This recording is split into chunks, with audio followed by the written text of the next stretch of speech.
If you want to shine like a sun, first burn like a sun.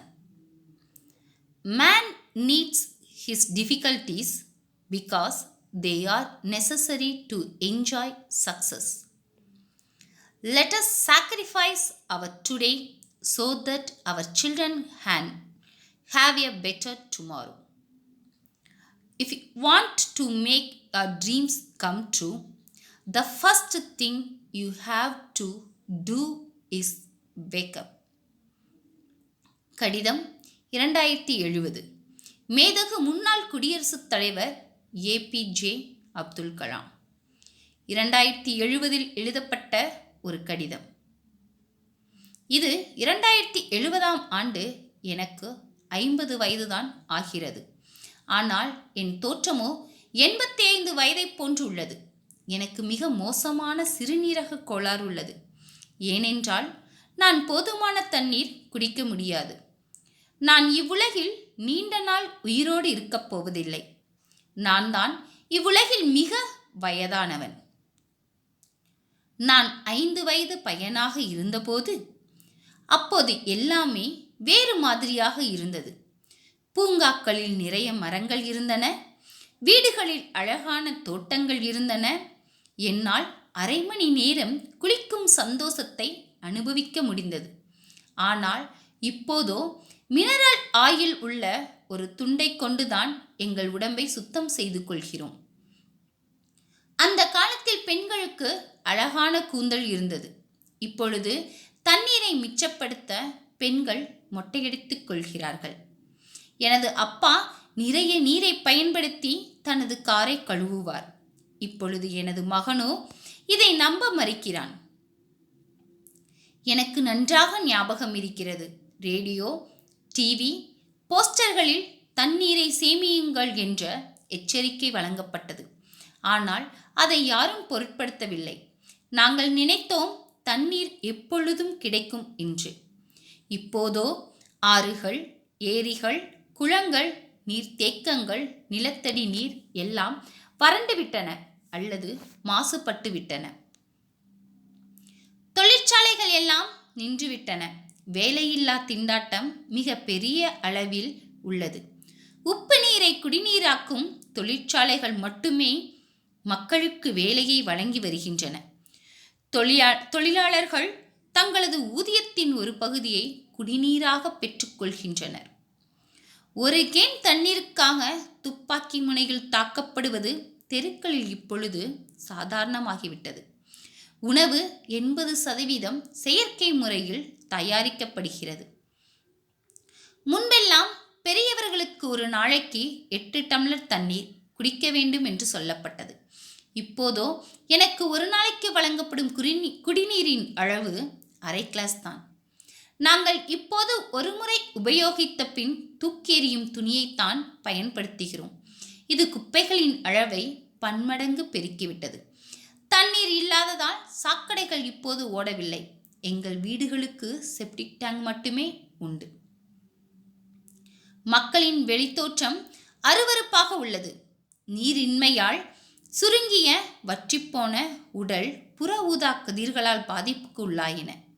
புண்கள் நிறைந்த உடம்பு, ozone படலம் முற்றிலும் அழிந்ததால் அதிகமாகி போன தோல் புற்றுநோய், குடல் நோய்கள் மற்றும் சிறுநீரக பாதை நோய்கள் மனிதனின் இறப்புக்கு காரணமாகிவிட்டன. அதிக வெப்பத்தினாலும் வறட்சியினாலும் 20 வயது இளைஞர்கள் 40 வயது முதியவர்களைப் போல காட்சியளிக்கின்றனர். விஞ்ஞானிகள் தீவிரமாக யோசித்தும் பிரச்சனைகளுக்கு தீர்வு காண இயலவில்லை. மரங்களை அழித்ததால் காற்றில் பிராணவாயுவின் அளவு குறைந்துவிட்டது. மூச்சுவிடவே சிரமமாக உள்ளது. அரசாங்கம் காற்றை சுவாசிக்க கடும் வரி விதிக்கின்றது. ஒரு நாள் தேவையோ 172 கனமீட்டர். மனிதனின் சராசரி வயது 35 ஆண்டுகளாக மாறிவிட்டன. சுவாசிக்கும் காற்றை நாங்கள் அரசுக்கு பணம் செலுத்தியே பெறுகிறோம். 137 மீட்டர் காற்று ஆள் ஒன்றுக்கு ஒரு நாளைக்கு மட்டுமே கிடைக்கும்.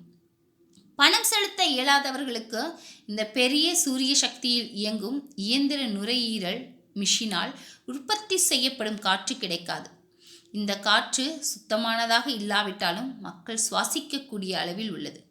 மக்களின் சராசரி ஆயுட்காலம் 35 வயதுதான். தோல் அதிகமாக வறண்டு போனதால் 20 வயதினர் கூட 40 வயதினராக தோற்றமளிக்கின்றனர். பல ஆண்களின் இனப்பெருக்க செல்களின் தோற்றம் வெகுவாக மாறிவிட்டது. இதனால் குழந்தைகள் குறையுடனும் உடல் மாறுபாடுகளுடனும் திடீர் மாற்ற விளைவுகளுடனும் பிறக்கின்றன. மனிதனின் மரபணுவுகளில் பெருத்த மாற்றம் ஏற்பட்டுள்ளது. குழந்தைகள் குறையுடனே பிறக்கின்றன. சில நாடுகளில் ஒரு சில பசுமை பிரதேசங்கள் ஆறுகளுடன் உள்ளன. அவை இராணுவத்தால் மிக உயர் ரக போர்க்கருவிகள் மூலம் பாதுகாக்கப்படுகின்றன. தண்ணீர் என்பது அரிய பொக்கிஷமாகிவிட்டது. வைரம் தங்கத்தை விடவும் தண்ணீர் விலைமதிப்பற்றது. என்னுடைய இளமை காலம் பற்றி என் மகன் என்னை கூறச் சொல்லும் போதெல்லாம் நான் அவனிடம் பசுமையான வயல்களை பற்றியும் அழகான மலர்களை பற்றியும் மழையை பற்றியும் ஆறுகளிலும் அணைகளிலும் நீந்துவதும் மீன் பிடிப்பதும் பற்றியும் எவ்வளவு தண்ணீர் வேண்டுமானாலும் குடிக்க முடிந்தது பற்றியும் மக்கள் எவ்வளவு ஆரோக்கியமாக இருந்தனர் என்பது பற்றியும் பேசுவேன்.